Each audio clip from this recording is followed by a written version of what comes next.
preview the Super Bowl. We don't have to make picks now because we got another week.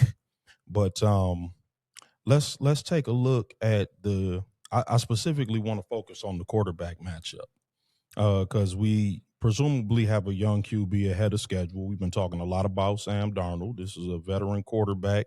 Again, I think he is on his 15. Who has more pressure, and who do you expect to handle the pressure better? And let me give a little pretext. Drake Maye presumably he's probably got less pressure by all accounts, right? Because he's in his second year, he's ahead of schedule.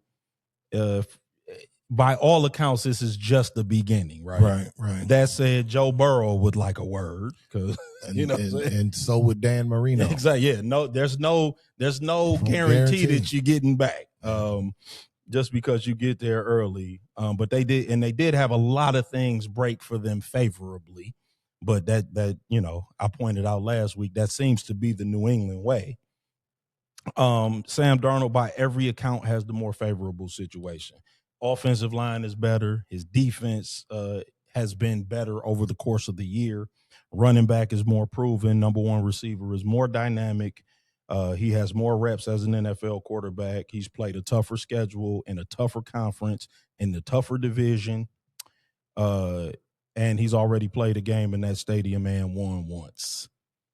That's why his team is favored by 4.5. And he does have the burden of expectation now. I think most people will probably be picking the Seahawks to win. Yeah, I think so. So I think he's got the most pressure, but I think he'll probably be good. But Drake may ultimately play looser because, again, I just think that the commentary around him will be, this is just the beginning. He got plenty of time. Him and Vrabel going to be there for the next 10 years together.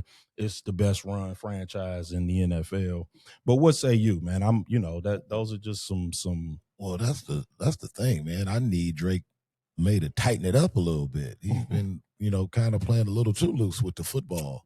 Yeah. I kind of want him to be a little more stiff with it, a little more secure with the ball, especially, with all the chips on the table for the Super Bowl.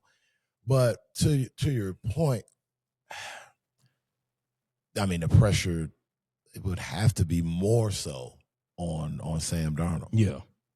Just because, like you say, in our earlier conversation, the opportunity is kind of here to, I don't really care how humble you are when you kind of been through what he's been through. In the back of your mind, if you can seal this deal, you got some people that you want to say how you like him now too. Exactly. You no get doubt. what I'm saying? Real talk. It's just human nature. Most definitely. So, I think maybe internally, yes, there's probably more internal pressure. Yeah. On the side of Sam Darnold than more so Drake Maye. Because 23 just sees the world different. Yeah, no doubt. You were a mature 23-year-old, but 23-year-olds just see the world. Still 23. Yeah, they just see the world just different and pressure definitely. different, But then again, maybe to your point, it could just be one of those Patriot years. Yeah, listen, man. To that point, man, and we don't have to stay on this long because we'll have more time to sort of break down the Super Bowl next week. But I'm thinking about the defenses that Drake Maye will have faced and beaten if he does win the Super Bowl.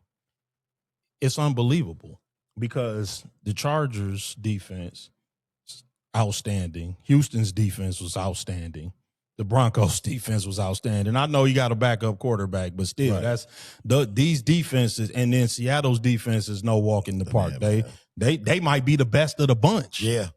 Frankly. And so if he does take down those four defenses en route to a Super Bowl championship at 23 years old, some conversations are going to need to be had. Because that will be a feat for some discussion. Come on, man. One franchise can't have all that happening. I know, man. Go ahead, nephew. What you got, man? I just want to throw a couple past matchups by y'all real quick. Okay. And I just want to get y'all opinion if this year's quarterback matchup inspires you more than these past matchups. So the first one I got, Dilfer versus Collins. I mean, I like this one better. Okay. I'll just say that. Brad Johnson versus Rich Gannon. I like this one better than that one too. I think these quarterbacks, again, they might be a little bit more underrated, even though Brad Johnson and Rich Gannon were pretty good throwers of the football too. And Gannon lit it up that year. He did. And this the last one, because I think outside of that, pretty much every Super Bowl has had at least one future Hall of Famer. Yeah, really dynamic. Joe Flacco versus Colin Kaepernick. That was the year of the Flacco run. Yeah, it was. Yeah, Flacco was cooking that year. That was one of the best playoff runs. I mean, when we talk about Drake Maye and his playoff run, that run by Joe Flacco that year, shoot. It was magical. Yep, that was Ray Lewis's last year, right? Oh, God, yeah, the deer antler spray. You know what? That's a good one, nephew. You know what? I might like that one a little bit more, actually. I might like Flacco and Kaepernick just because they are such interesting figures in the history of the NFL for different reasons. And that Super Bowl was ridiculous with that blackout. Yeah, with the black, right, with the power what outage. A yeah. sham, man. And the Harbaugh brothers, facing each other in the Super Bowl. I mean, it was an interesting storyline, man.